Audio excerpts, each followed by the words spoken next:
Welcome to the deep dive. Today we're tackling something, well, something our forces are calling maybe the most underestimated financial tool in Germany. Yeah, the Betriebliche Altersvorsorge, the bAV. Exactly, the occupational pension scheme. Mhm. Millions of people have access, but understanding its real value or the risks, that's tough. It's buried under jargon, isn't it? It really is. So for you listening, our mission today is basically to cut through all that noise. We want to lay out exactly how it works. All the different ways to invest, the tax deferral stuff. And definitely that big scary thing, the Doppelverbeitragung, paying health insurance twice. We need to figure out when the bAV actually helps build a secure retirement. And when it might just be, well, an expensive mistake. Right. Because people get skeptical fast. Like Michael, this 34-year-old marketing manager in one source, his first reaction, pretty typical. Let me guess. It's not worth it. I'll just pay it all back to the health insurance later. Exactly that. That fear seems almost universal. Yeah, and it often drowns out the facts. And the biggest fact, the thing we're calling the invisible yield, it's that employer subsidy. It's guaranteed by law. Okay, this is crucial. Since 2022, employers have to chip in at least 15% on whatever salary you convert. Minimum 15%. That's a guaranteed return right there, risk-free, before your money even sees the stock market. It's huge. Okay, let's really focus on this leverage idea, because that's what makes the bAV different, isn't it? You save on taxes today, you save on Social Security, and you get that employer top-up, put it all together, and the sources say, well, for every euro gross you put in, it only costs you maybe 50, 60 cents out of your net pay? Precisely. You're saving almost half on every euro right from day one. That upfront saving, you really need to keep that in mind. Okay. And to really get why it's there, you have to see where the bAV fits in the big picture. Germany's got this three-pillar retirement model. Right. Pillar 1 is the state pension. Pillar 3 is your purely private savings, like an ETF or whatever. And the bAV, that's smack dab in the middle. Pillar 2, it's meant to bridge the gap. And there is a gap. Big one. That's why Pillar 2 exists at all, right? The state system, the Umlageverfahren. The pay-as-you-go system. Yeah, where today's workers pay for today's retirees. It's secure, sure, but it's just not enough anymore to keep up your living standard. It's the demographics. That's the quiet crisis everyone's talking about. Back in the 60s, you had like 6 workers paying for every retiree. Wow, 6. Now, it's barely 2. And by 2040, projections show maybe 1.5 workers per retiree. That's dicey. So if you're under 40, you just can't bank on Pillar 1 like maybe your parents could.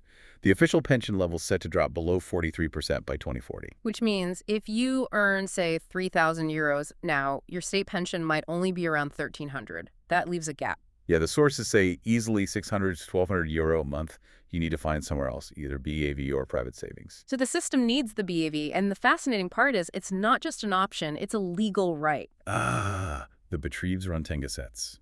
The BetriebsrentenPG. Exactly. Section 1A says every employee who pays into the state system has a legal right to convert part of their salary, Entgeltumwandlung. Your employer can't say no. Okay, hold on. I need to push back here because listeners ask this. What if my bAV contract is old, like 10 years old, before that 2022 law about the 15% subsidy? Am I still owed that money? Do I have to, go ask for it? Great question. And yes, absolutely. That 15% mandate applies to all contracts now, old and new, since January 2022. Seriously? Even old ones? Yes. So if you have an old bAV and your employer isn't adding that 15% to your converted salary right now, well, you're literally leaving free money on the table. You need to talk to HR. You need to ask for it. Wow. Okay, that's huge. Good to know. What about security? If I save into this thing for years, is it safe? It's pretty robust. After you've been with the company for 3 years, your accumulated entitlement, your Anwartschaft becomes non-forfeitable. Or part years, even if you leave the company. Yeah, exactly. And if the worst happens, if your employer goes bankrupt, there's the PSVG, the Pension Security Association. They guarantee the benefits. Your money is protected. Okay, safe, and there's free money. Now, how much should you actually put in to get the maximum benefit? You mentioned the tax and Social Security savings. Those are linked to contribution limits, right? The BBG. Right, the Beitragsbemessungsgrenze. It's the income ceiling for Social Security contributions. And the sweet spot for bAV is hitting that Social Security saving. Okay. For 2025, you can put in up to 4% of that BBG. That's 322 not a month currently, and you pay 0 Social Security contributions on that amount.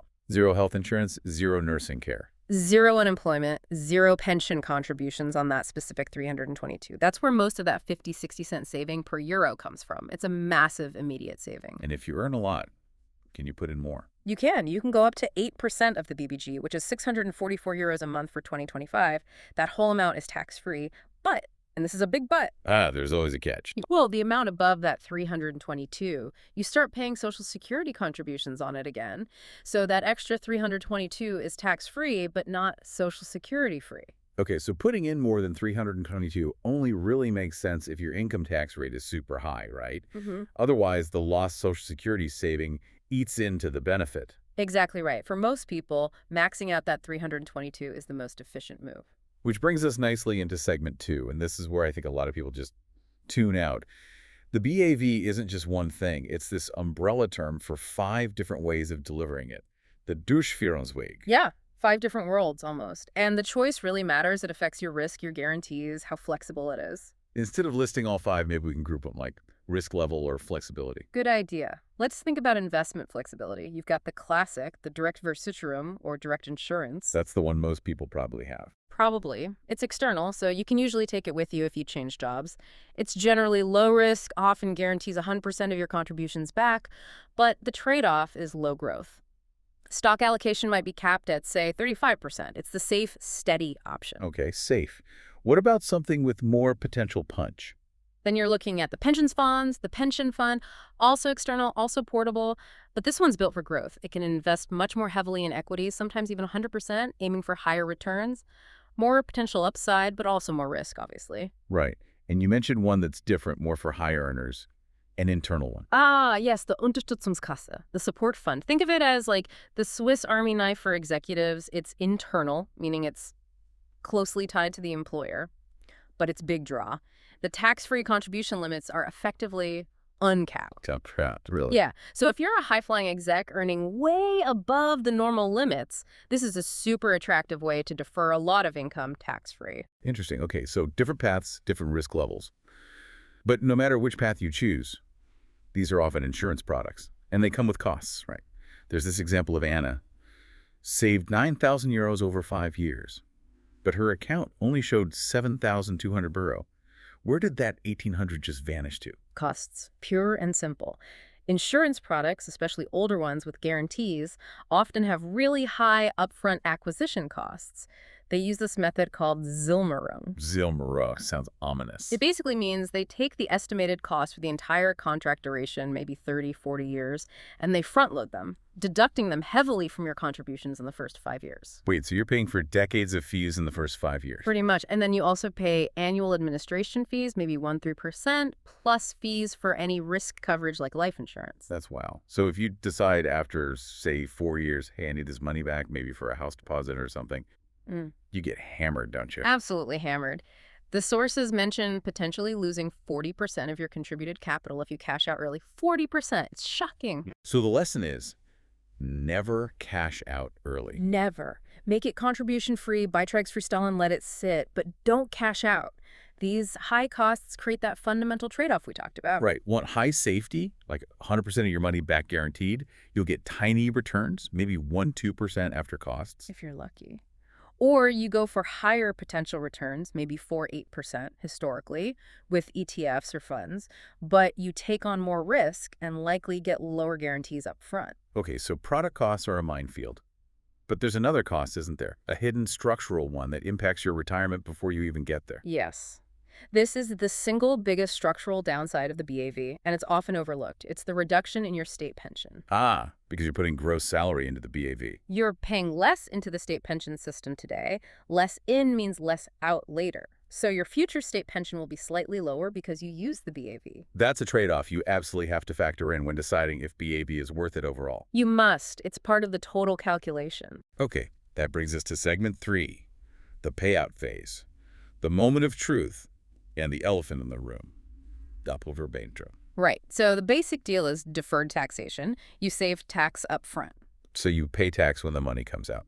Makes sense. Yeah. Every euro you get from your bAV in retirement, whether it's a monthly pension or a lump sum, is taxed as regular income. At your personal retirement tax rate, Which is usually lower than when you were working, maybe 20–30%. Generally, yes, because your overall income is usually lower in retirement, so the tax hit is there, but often less severe than people fear. Okay, but now, the big one, Michael's fear.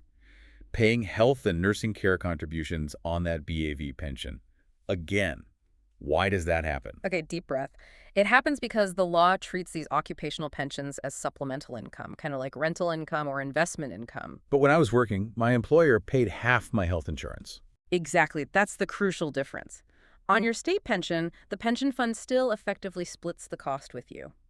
But on this additional income from your bAV, you, the retiree, have to pay the full whack yourself. Both the employees and the employer's share. And that full rate is pretty high, isn't it? Around 20% combined. Yeah, roughly 20.7% for 2025, give or take. It's a hefty chunk. So if you had to pay that on the entire bAV pension, it really would feel like a raw deal. It would be brutal.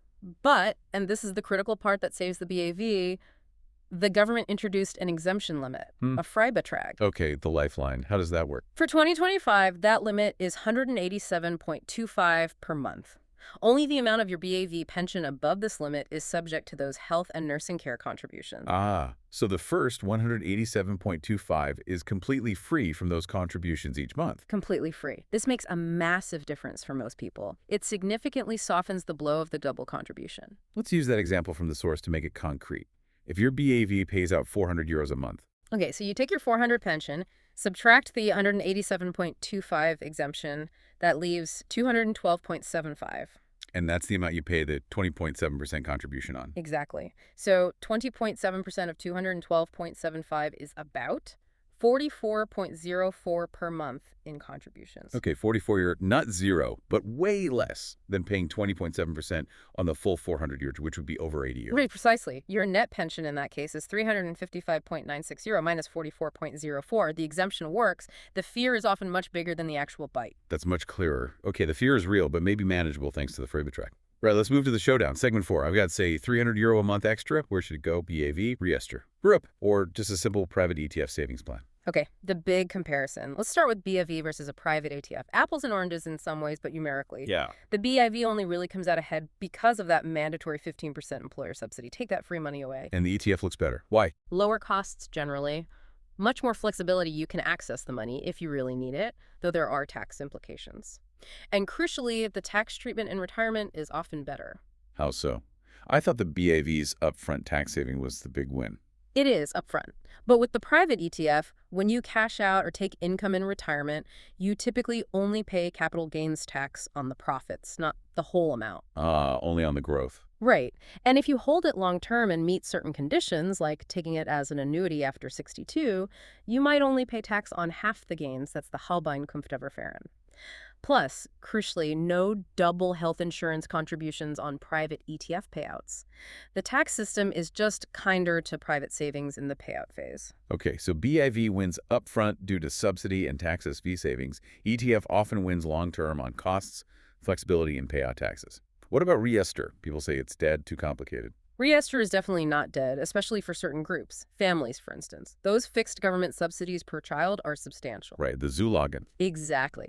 But Reester has one absolutely massive advantage over the bAV that gets overlooked. What's that? No double contribution for health and nursing care insurance in retirement. Reester pensions are exempt. Whoa. Okay, that's huge. Yeah. So if avoiding those KVPV costs is your absolute top priority, Reester might actually be better than bAV. It could well be, yes, especially for lower to medium earners or those with kids. Interesting. Okay, so we know the options. Let's wrap up with the big mistakes people make, the pitfalls. Number 1, easily. Not demanding that 15% employer subsidy, especially if you have an older contract from before 2022. That's just leaving free cash on the table. It's mandated. Got to ask for it. What else? Cashing out early. We talked about the brutal impact of those front-loaded Zilmerung costs. You could lose 40% or more. If you can't afford contributions anymore, make the contract dormant. Beitragsfrei Don't terminate it. Right. Don't crystallize those losses. And the third mistake. Putting in too much. Over-converting. Remember that sweet spot. Up to the Social Security free limit, 322 euro a month in 2025. Going beyond that loses the Social Security saving advantage. making it generally less efficient unless you're in a very high tax bracket. For any savings above that 322 mark, a low-cost private ETF is probably a better home for your money. You keep the flexibility and potentially better long-term returns. So that leads to the recommended strategy. Yeah, the consensus seems to be use the bAV to capture that full 15% employer subsidy. Max it out up to that 322 Social Security free limit. Get all the free money and immediate savings. Okay, grab the guaranteed stuff first. Exactly. Then, if you have more money to save beyond that, put the rest into a flexible, low-cost private ETF savings plan that gives you diversification, potentially higher growth, and more control. Okay, so wrapping this up for our listener, what's the final takeaway? The bAV. It's powerful, isn't it? But tricky. It's uniquely powerful because of that mandated employer money and the immediate tax and Social Security relief. For most people, especially medium to high earners, it probably does pay off. But you have to run your own numbers. absolutely, our sources are unanimous on this. Blanket advice like bAV is always good or bAV is always bad is just unprofessional. It completely depends on your income, your tax rate, your employer's specific plan, the costs involved, whether you have kids. The employer subsidy is the key that unlocks its competitiveness, though. It really is. Once that 15% is in the calculation, it often tips the balance in favor of the bAV, at least up to that optimal contribution level. Okay, so calculate. But let's end with that provocative thought you mentioned, the real sting in the tail for some people. Right. This is the potential downside for very low earners. If you save diligently into a bAV for decades, maybe scraping by, and then in old age, your total income, including the bAV, is still so low that you need basic state support, the Grundsicherung. Yeah. Well, the capital you build up in your bAV might be counted as assets. And if it's above certain thresholds, it could actually reduce or even eliminate your entitlement to that state support. Wait, so you save all your life, possibly denying yourself things, only to have the state basically say, oh, you saved. Well, then you don't need our help as much, potentially wiping out the benefit of years of saving. It's a potential scenario. It highlights just how crucial it is to plan properly and understand all the potential outcomes, not just the rosy ones. The system isn't always set up to reward saving at the very lowest income levels. A really tough truth.